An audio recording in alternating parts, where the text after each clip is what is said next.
আসসালামু আলাইকুম প্রিয় দর্শক, হামস্টার কম্বাটের এই সেম এস টিয়ার এখন বাইবিট এক্সচেঞ্জারে। হ্যাঁ প্রিয় দর্শক, এতে করে আমাদের লাভ কি বা এখন আমাদের করণীয় কি বা এটা হলে এখন কি হবে প্রিয় দর্শক বিস্তারিত জানতে পারবেন, এমনকি দেখতে পারবেন আজকের এই ভিডিওতে। ভিডিও ভালো লাগলে ভিডিওতে একটি লাইক করে দিবেন আর চ্যানেলে নতুন হলে চ্যানেলটিকে সাবস্ক্রাইব করে দিবেন। তো চলুন আজকের ভিডিওটি শুরু করা যাক। এই যে প্রিয় দর্শক, টপ এক্সচেঞ্জার গুলোর মধ্যে বাইবিট কিন্তু একটি এক্সচেঞ্জার। আমরা যদি বাইবিটের সরাসরি এখানে আসি, এমনকি বাইবিটের এই যে প্রি মার্কেট ট্রেডিং এর এখানে আসি, তাহলে আপনারা এখানে দেখতে পারবেন হামস্টার কম্বাটের এই সেম এসটিআর টোকেনটা এখন কিন্তু বাইবিটে অ্যাভেলেবল হয়ে গিয়েছে, কিন্তু সেটা প্রি মার্কেটে। আর প্রি মার্কেটে মানে কিন্তু আমরা চাইলে এখন সেল করতে পারবো না। আমরাও পারতাম যদি তারা তাদের হামস্টার কম্বাটের এই সেম এসটিআর টোকেনটা আমাদেরকে দিত, আমাদেরকে স্টিল নাও দেয়নি। সো অনেকেরই এই ভুল ধারণা থাকতে পারে। সকল ভুল ধারণা এমনকি কনফিউশন দূর করে দেওয়ার জন্যই মূলত আজকের এই ভিডিওটি। তো আমাদেরকে যেহেতু এখন পর্যন্ত এই সেম এসটিআর টোকেনটা আমাদেরকে দেয়নি, তাহলে আমরা কিভাবে এখানে সেল করব?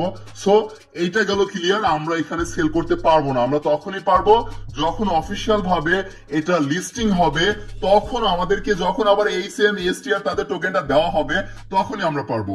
এমনকি এখানে দেখুন প্রাইস কেমন চলছে, প্রতিটা টোকেনের মূল্য 15 সেন্ট করে, 0.15 ইউএসডিটি, মানে বাংলাদেশি টাকায় কিন্তু 20 টাকার ওপরে প্রতিটা টোকেনের ভ্যালু। তো এখন ভ্যালু কিন্তু কমও হতে পারে আবার বেশিও হতে পারে, মানে প্রতিনিয়ত এখানে প্রি মার্কেটে আপ ডাউন হতেই পারে, কিন্তু এটা কোনো রিয়েল প্রাইস না।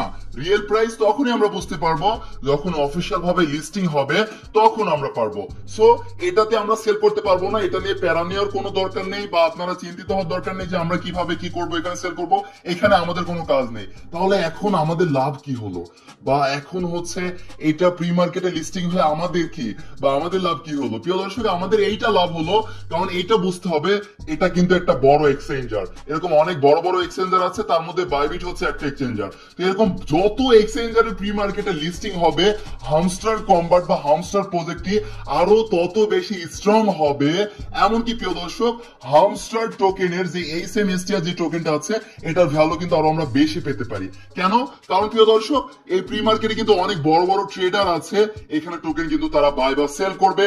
আর যত বেশি বড় বড় ট্রেডার এখানে ইনভেস্ট করবে, তত বেশি টোকেনের ভ্যালু কিন্তু পরবর্তীতে বাড়তে পারে। তো এই গেল আমাদের লাভ বা আমাদের জন্য ভালো, বা আমরা অনেক বেশি আশার আলো দেখতে পারবো যত বেশি এক্সচেঞ্জার থেকে এই প্রজেক্টটিকে সাপোর্ট দিবে। কারণ এই এক্সচেঞ্জার গুলোতে অলরেডি অনেক অসংখ্য টোকেন আছে যেগুলো অলরেডি ইতিপূর্বে লিস্টিং হয়েছে, অলরেডি লিস্টিং আছে। সো যেহেতু প্রি মার্কেটে লিস্টিং হয়েছে, ইন ফিউচার ইনশাআল্লাহ অফিসিয়াল ভাবে লিস্টিংও কিন্তু বাইবিটে হবে। তো প্রজেক্টটা আরো বেশি স্ট্রং হচ্ছে, যত বেশি প্রি মার্কেটে লিস্টিং হবে, যত বেশি এক্সচেঞ্জারে আমরা হচ্ছে নিউজ জানতে পারবো, তত বেশি ভালো ব্যাপার। বাকি আমাদেরকে যেহেতু টোকেন এখনো দেয়নি, দিলে আমরাও কিন্তু প্রি মার্কেটে সেল করে দিতে পারতাম। সো এখন জাস্ট আমাদের ওয়েট করতে হবে।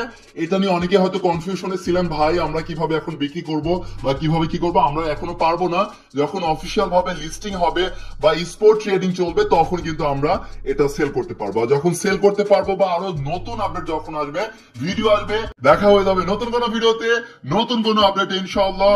আল্লাহ হাফেজ প্রিয় দর্শক।